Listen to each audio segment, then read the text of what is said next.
Hello friends, welcome to my channel. So आज का हमारा टॉपिक है adjoint of a 3x3 matrix. Okay, so एक 3x3 मैट्रिक्स का एडजॉइंट कैसे फाइंड करेंगे। सो यहाँ पे देखिए एक 3x3 मैट्रिक्स दिया गया है जिसका कि हमें एडजॉइंट फाइंड करना है। सो अगर आपको एडजॉइंट फाइंड करना है तो आपको कोफैक्टर फाइंड करना आना चाहिए। सो सबसे पहले हम इन सब का जो है कोफैक्टर फाइंड करते हैं। सो सबसे पहले तो आप देखिए हम किसी भी मैट्रिक्स को जो है बेसिक मैट्रिक्स होता है उसको हम कैसे लिखते हैं। So we write it as, यहाँ पे देखिए A11, A12, A13, A21, A22, A23, A31, A32, A33। Okay, sorry 33।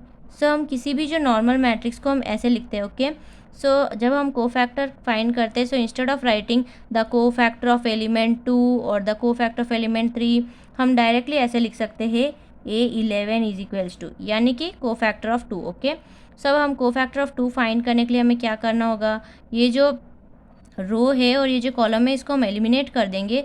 जिस रो में 2 है और जिस कॉलम में 2 है, सो जो 4 नंबर बचते हैं उनको हम ऐसे लिख लेंगे 3, 2, -1, ओके। सो अब जो है इसका हम डिटर्मिनेंट फाइंड करेंगे। सो इसका डिटर्मिनेंट हम कैसे फाइंड करेंगे, सो हम इसको क्रॉस मल्टीप्लाई करेंगे। So that is equals to 3 × -1, फिर हम माइनस करेंगे, फिर हम इन दोनों को क्रॉस मल्टीप्लाई करेंगे। ओके, सो अब इसको हम सॉल्व करेंगे। सो यहाँ पे देखिए -3 -2 that is equals to -5, that's it. अब ये जो -5 है ये 2 का कोफैक्टर है। ओके, सो इसी तरह से जो है हम सारे एलिमेंट्स का जो है कोफैक्टर फाइंड करेंगे। अब देखिए हमें -2 का कोफैक्टर फाइंड करना है, ये किसकी प्लेस में, A12। So we can write directly A12 is equals to, ऐसे इस तरह से हम लिख सकते हैं। ओके, सो यहाँ पे देखिए जो -2 है, यहाँ पे जो 4 एलिमेंट्स है -2, 2, 1 और 2, इनको हम बोलते हैं diamond shape element. Okay, so ये एलिमेंट्स यहाँ पे हम साइड में लिखते हैं। यहाँ पे देखिए -2, 2, 2, 1। ओके, सो जब हम इन चारों को ज्वाइन करते हैं तो एक डायमंड फॉर्म होता है। ओके, सो इसीलिए जो है हम इन एलिमेंट्स को बोलते हैं डायमंड शेप एलिमेंट। और जब इन एलिमेंट्स का हम कोफैक्टर निकालते हैं तो हम इनको माइनस से जो है मल्टीप्लाई करते हैं। ओके, सो अब याद रखिए इन चारों एलिमेंट्स का जब आप कोफैक्टर निकालें तब इनको माइनस से ज़रूर मल्टीप्लाई करिए। सब 2, इसका रो, इसका जो कॉलम और इसका रो अगर हम हटा दें तो ये 4 एलिमेंट्स बचते हैं, राइट। सो इन 4 एलिमेंट्स का डिटर्मिनेंट फाइंड करिए, दैट इज़ 2 × -1, यहाँ पे देखिए माइनस से मल्टीप्लाई करना है, -2 × -1। ओके, सो ये क्या हो जाएगा, -2 -2 ओवरऑल ही हम इनसे माइनस से मल्टीप्लाई करेंगे। सो +2 -2 हमारा क्या हो जाएगा, 0। ओके, सो हमने A12 यानी कि मैट्रिक्स जो एलिमेंट है हमारा -2, इसका भी हमने कोफैक्टर फाइंड कर लिया। अब हम A13 का कोफैक्टर फाइंड करते हैं। सो A13 4, ये तो डायमंड शेप एलिमेंट है ही नहीं, सो इसको हम नॉर्मली कर देंगे, इसको कॉलम और जो रो हटा देते हैं। सो क्या बचता है, 2, 3, -1, 1। ओके, सब हम इसको जो है डिटर्मिनेंट फाइंड करेंगे। सो 2 × 1 -3 × -1। Okay, so 2 × 1 is 2, -+3 that is equals to 5। Okay, सो इसी तरह से हम सारे जो एलिमेंट्स हैं उनका कोफैक्टर फाइंड कर लेते हैं। सो यहाँ पे देखिए 2, इसका ये क्या है, A21। ओके, सो ये A21 की प्लेस में है। So A21 that is equals to, अगर 2 का जो रो और जो कॉलम एलिमिनेट हो जाए तो क्या बचते हैं, -2, 4, 1 and -1, right, 1 and -1। Okay, so that is -2 × -1 then again minus. Okay, so यहाँ पे देखिए 2 जो है ये तो डायमंड शेप एलिमेंट है, सो इसको ओवरऑल ही हम माइनस से मल्टीप्लाई करेंगे। सो -2 × -1 -4 × 1। ओके, सो ये क्या हो जाएगा, माइनस माइनस प्लस हो जाएगा, राइट। सो 2 - 4। ओके, सो 2 - 4 क्या हो जाएगा, -2, बट इसको हम माइनस से मल्टीप्लाई कर रहे हैं, सो -+2। ओके, सो नेक्स्ट इसी तरह से हम A22 को फाइंड करते हैं। A22 क्या है हमारा, 3। ओके, सो 3 तो डायमंड शेप एलिमेंट नहीं है। ओके, सो इस मैट्रिक्स को हम यहाँ पे दोबारा लिख सकते हैं ताकि हमें कन्फ्यूजन ना हो। मैं यहाँ पे दोबारा लिख रही हूँ वही मैट्रिक्स ताकि आपको कन्फ्यूजन ना हो। ओके, अभी हम 3 का जो है वो कोफैक्टर फाइंड कर रहे हैं। ओके, सो अब इस 3 में मैं इसका जो रो और इसका जो कॉलम वो एलिमिनेट कर दूँ, सो हमारे जो 4 नंबर बचते हैं वो लिख लेते हैं, दैट इज़ 2 4 -1 -1। अब इसका जो है डिटर्मिनेंट फाइंड करते हैं। ओके, इस तरह से ही आपको जो है सारे कोफैक्टर्स फाइंड कर लेने। ओके, सो 2 × -1, ये जो है वो डायमंड शेप एलिमेंट में नहीं आता, इसलिए मैं इसको नॉर्मली कर रही हूँ। 4 × -1 that is equals to -2 minus into minus is +4। Okay, so -2 और +4 क्या हो जाएगा 2। ओके, अभी हम A23 फाइंड करते हैं। सो हमारा A23 के प्लेस में कौन सा एलिमेंट है 2। सो ये तो हमारा डायमंड शेप एलिमेंट है, सो इसको हम माइनस से भी मल्टीप्लाई करेंगे। इसका जो कॉलम और इसका जो रो है वो एलिमिनेट कर देते हैं, तो क्या बचता है 2 -2 ओके -1 and 1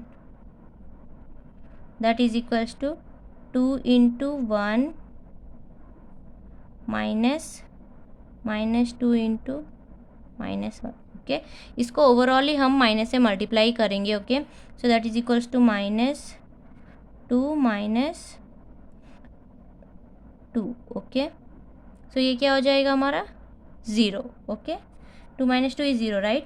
सो अभी हमने दोनों रो का जो है फाइंड कर लिया, अभी थर्ड रो का फाइंड करते हैं। ओके, सो ये जो -1 है ये तो हमारा डायमंड शेप एलिमेंट नहीं है, सो इसको हम नॉर्मली करेंगे।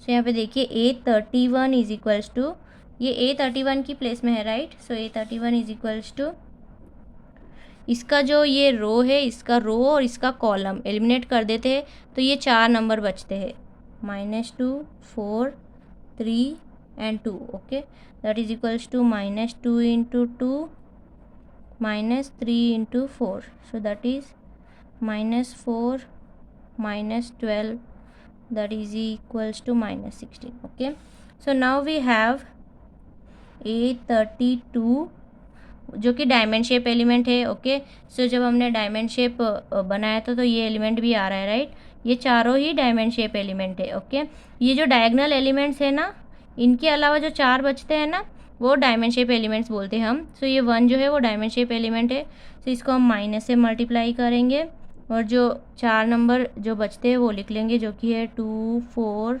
2 2। ओके, सो यहाँ पे देखिए मैं एक और बोल रही हूँ, जो हमारा मैट्रिक्स दिया गया है ये हमारा मैट्रिक्स है। ओके